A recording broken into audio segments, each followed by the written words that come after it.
The 2022 Toyota Tundra is a flop? Well, not entirely.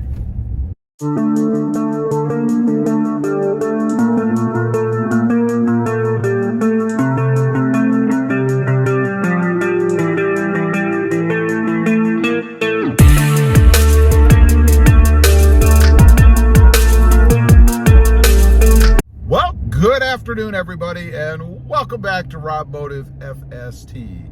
So is the 2022 Toyota Tundra a flop? Is it a letdown?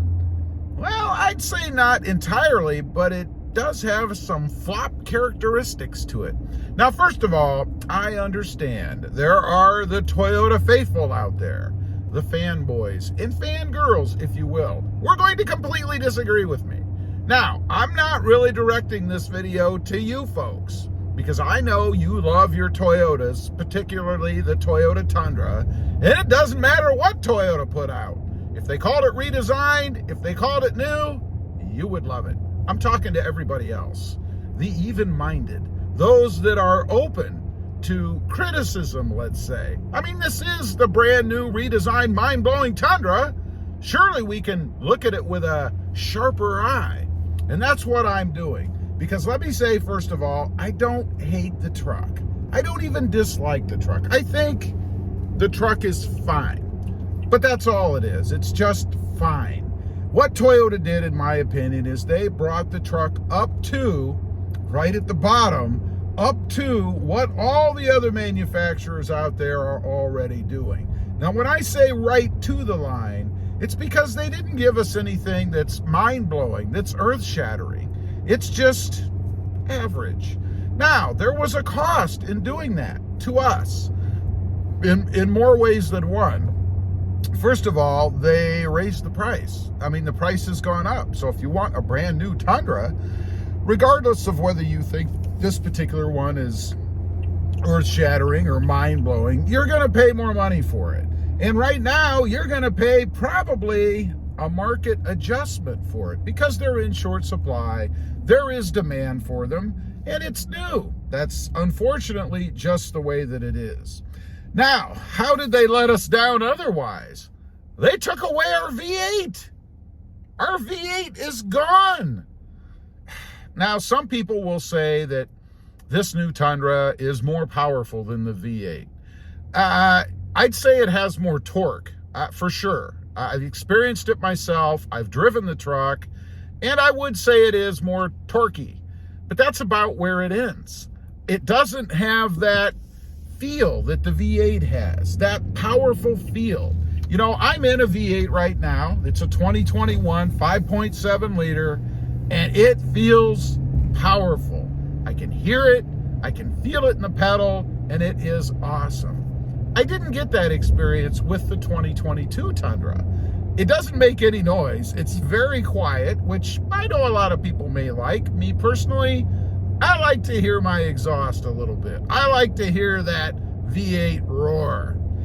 It doesn't have the extra power that the V8 has. You know, when I punch the V8, I'm talking from a rolling start of above 50 miles an hour. You know, it shifts down a gear and it goes. And it's amazing. I think the V8 is definitely quicker from a rolling speed, again, about 50 or so miles per hour, than the new Tundra is. It just didn't give me that oomph that I wanted. Now, let me preface that by saying, and if you watched my video of the first drive that I ever had in the 2022, then you know I did spin the tires from a rolling start. That's the torque I'm talking about. That's the one thing that it has that this one does not. But that's where I draw the line as far as power goes. Now, let's talk about the interior. And this is where the 2022 Tundra shines a little bit. I think it's widely accepted that the 2021, the previous generation, let's say, is outdated. I think that's a given. I think most people would agree with that. The interior of the 2022 is nice. It's got the different kind of screen setup in it, particularly if you go with the bigger screen. It's got some different colors. It's got some upgrades, some updates in it. The center console is pretty nice. That's one thing that I didn't think I would like at first because of those little separate arm spaces, if you will, with the spot in the middle. I didn't mind it. I thought it was pretty nice. I thought it was plenty wide enough. You know, I didn't have any issues with the guy that was sitting beside me there, you know, rubbing elbows or anything. It's still pretty massive inside. And let's address that for a minute. A lot of people have commented how it feels a lot smaller on the interior than the previous generation, in my case, the 2021. I don't agree with that. When I sat in that truck, and I sat in the front as a passenger, as a driver, and then in the rear as a passenger, I didn't feel that it was smaller. I didn't notice at all. So if it is indeed smaller, which I believe dimensionally it is, it's not something that you can feel. And that's really what it's all about, isn't it? What is your perception? How do you perceive the truck?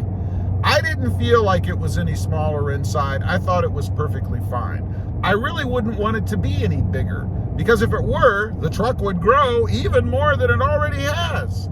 And that brings us to another point, the size of the truck. It's gotten bigger.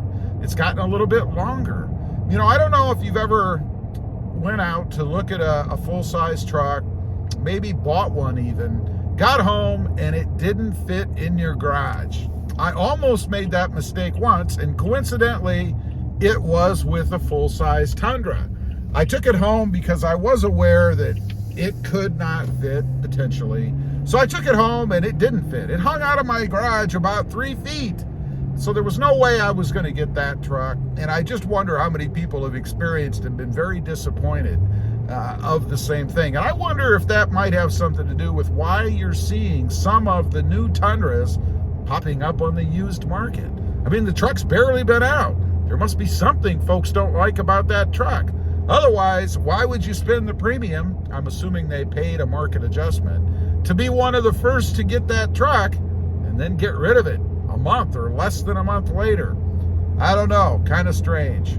The looks of the truck, the last thing I'll mention, the exterior, I'm disappointed. I do not like the front end. I don't like the way they treated the grill, either in chrome or not. I will say I had seen an all black truck and it was much better. The front end kind of blended in and it looked pretty good. I mean, it looked average, nothing special about it, but it was pretty good. But I still can't get over the rest of the truck. It looks squatted to me, and it looks too beefy, if you will. Looks like it needs to go on a diet, kind of like me. And I don't really care for that too much. So anyway, was it a flop? I wouldn't say it's a flop overall. I think there are aspects of it that definitely are a flop.